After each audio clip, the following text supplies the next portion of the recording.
What's up, everybody? It's Natalie. Connie's in the other room. We didn't have a lot of choices for rooms tonight, so anyways, I wanted to throw this out there because I think a lot of you are probably wondering, are we driving team? So Connie and I are in a period of training. Connie is training with me. We're both in the truck. We're both strapping down. We're both loading and unloading both cars, trucks, freight, all of the above, equipment. We are in a period of training. I'm in a period of transitioning out of the driver's seat and into the passenger seat with Connie, and I'm transitioning kind of into a training position, and Connie is transitioning into that driving position. So we're both in a bit of a new environment, and we're both on the same page with this. We're both working hard, and we're both working hard to get through this training, to get her to where she is, 100% confident with the rig and with how I run the rig and how I run my company. Since we're both in the truck and we're both training, a lot of you are wondering, are we driving team? Are we team driving?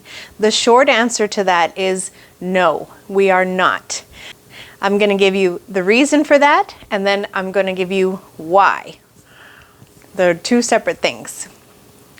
First and foremost, the reason we are not team driving is because we are not trying to run twice as many loads twice as fast and try and generate twice as much revenue in half the amount of time.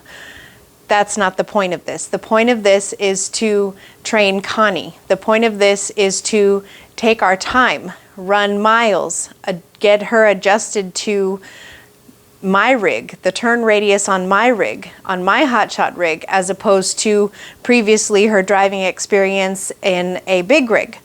The point is to get her confident in strapping down all types of different loads and feeling the different weight behind her and going through a lot of different grades. That's the point of Connie in the driver's seat and me by her side.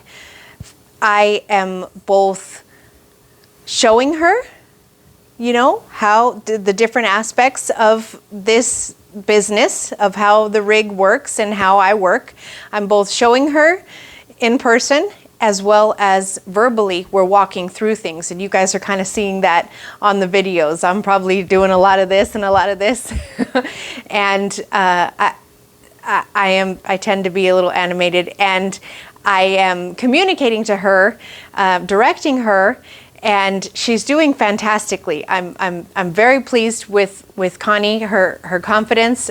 We're building that really strong foundation, and little by little, as time goes by, we're going to add more and add more and add more subtly over time. The point of this is to train Connie and give her that really strong, really firm foundation, so that when I'm no longer in the passenger seat, that she has the knowledge and the confidence and the skills necessary to successfully execute the tasks at hand for each and every different day and the different things that comes along. Connie is not just a number to me, and I expressed that in my previous videos. I wasn't just looking for a driver. I was looking for somebody to take under my wing, show them the ropes, build their confidence, so that when I'm no longer around and they're 10 states away or 3,000 miles away, that they can successfully execute anything that I throw onto their plate. And that is exactly what Connie and I are working on. So that is why we are not running team. We are running a lot of miles, but Connie is driving. She's pretty much doing all of the driving. And if I feel I need to at any point, of course, I'm available. I'm the owner, I'm a CDL holder. I can step in at any point should the necessity arise. However, she's doing great on her own. She's adjusting, and she's doing great. That's those are my reasons why we're not running team. Now, let's talk about the legalities of running team. Now, since I am in the training position, I need to be on duty as I train Connie. So from a DOT standpoint and from an ELD and a logging standpoint, I need to be on duty while Connie is driving, while we are both strapping down, while we're doing all of that stuff. I have no DOT approved sleeper of any sort in the she-beast, in the white truck. There is no sleeper. As a result, we are working our full day, and then we are both getting a hotel room at night. If we wanted to run team, or if two individuals wanted to run team in a Hotshot rig, first and foremost, they would need to have a DOT approved sleeper of some sort. There are several different types out there.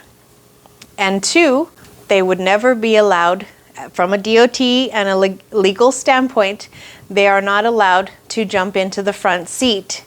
You must stay in the sleeper while the other person is driving. If the person who is off duty steps into the front seat or climbs into the front seat because they're bored or they woke up or they want a snack and they want to chat for 5 minutes, then their 10 hours off needs to reset.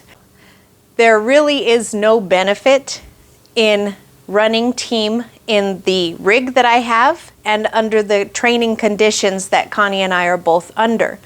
Number one, if, for example, she drove her 11 hours, which we all know it takes more than 11 hours to drive 11 hours because you have a pre-trip. You have to take a 30-minute break in between somewhere.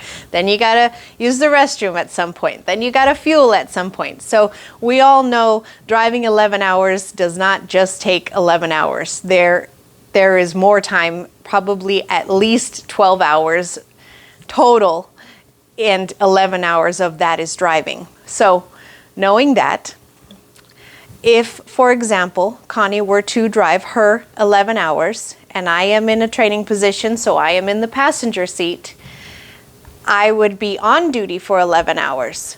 Once Connie went off duty, she could technically and legally relinquish the driver's seat to me, and I could drive for however much I have left over of my total of 14 hours that day. So in reality, right, how much more would we really be gaining out of 1-2 hours of me driving extra in the day? When Connie's already been up she's been working for 12 hours, 11 hours, plus her, at least 1 hour of, fueling and her 30-minute lunch break and all of that. And then, so she's been up for more than 12, because you don't just wake up and jump in the driver's seat. She's been up, she's been out and about, she's been doing stuff for probably almost 14 hours. And then for me to just squeeze in 2 hours of drive time. So that's not the best or the most beneficial way that I could come up with a training program. That didn't seem so beneficial to me. In 1 to 2 hours of me driving, what are we going to get? Down the road another 120 miles? It's not make or break. I don't run that hard to where we need to do something like that. The point is to train Connie. That's why we're not running team. Those are my personal reasons, because I am training, and now I've given you guys the legalities of driving team in pretty much the eyes of DOT. So I hope that answers your questions, and please be safe out there. Please make sure you are educating yourselves in other ways other than just YouTube. All of this information can be also obtained online, and if for any reason you can't find it online, you guys can reach out to me via Patreon, patreon.com/HotshotAdventures. I mean, you can call DOT, you can call FMCSA, you can call your state for the state of California where I am, it's the CHP, the California Highway Patrol. So please don't forget to just don't do all of your research on YouTube. Thank you for watching me. Don't get caught up in a giant mess. If you are running team and you don't know exactly what the rules are, find out. Find out. If you want to use sleeper berth, you need to have a DOT approved sleeper. I hope you guys are all doing well, staying safe, staying warm, and I'll talk to you soon.